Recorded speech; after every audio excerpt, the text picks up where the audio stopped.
ជួននេតិកសិកម្ម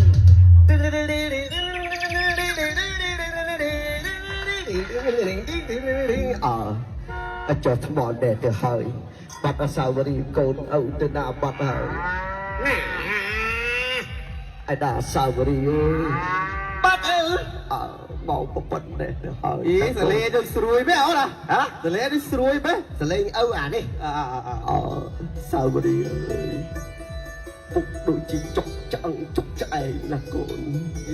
ចុះគូសលេងពូរត់ដាច់ចោលនេះអានេះគូឃើញទេចុយសលេងចាស់ឲ្យធ្វើម៉េចសលេងចាស់យើងធូរនេះគាត់ឲ្យរត់ដាច់ចោលទេសលេងចាស់ឲ្យបងឲ្យនិយាយទៅនិយាយឲ្យគ្នាធូរមនុស្សមានជំនឿតសាវរីយ៍អើយពុកដូចជាចុកឆ្អឹងចុកឆ្អែងណាកូនកូនឯងជ្រៀងប្រមាណឆាកនេះលុយទៅណាអស់ហើយកូនយីអើយដោយសារតែលើខ្ញុំអត់តែនិយាយមួយអពុកអញកាចឹងហ៎យកដែរកាជាស្លូតបងចុះវិសាច់រឿងគេធ្វើម៉េចតអានេះវានៅក្រោយវាតវ៉ាដល់ហើយម៉ោងចិត្តអស់ហើយម៉ោងទូអានេះម៉ោងទូថ្លៃណា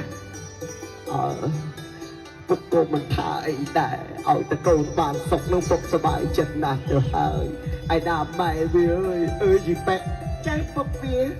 ហាត់ចំណេះការអីពុកវាពេលអត់ពីខ្ញុំទៅចូលឯងមើលសាវរីយ៍ផងខ្ញុំទៅហើយឯងពុទ្ធ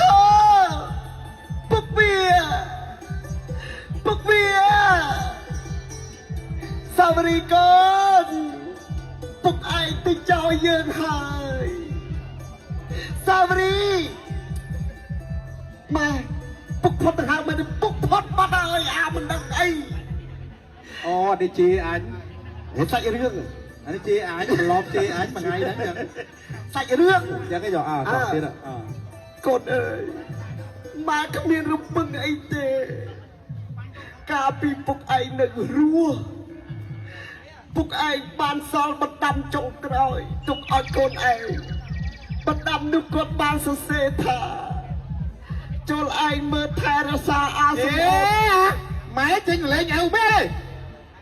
ម៉ែនិយាយលេងស្រីបងប្អូនអានោះវាតវ៉ាច្រើនមែនអូនេះសលេងខុស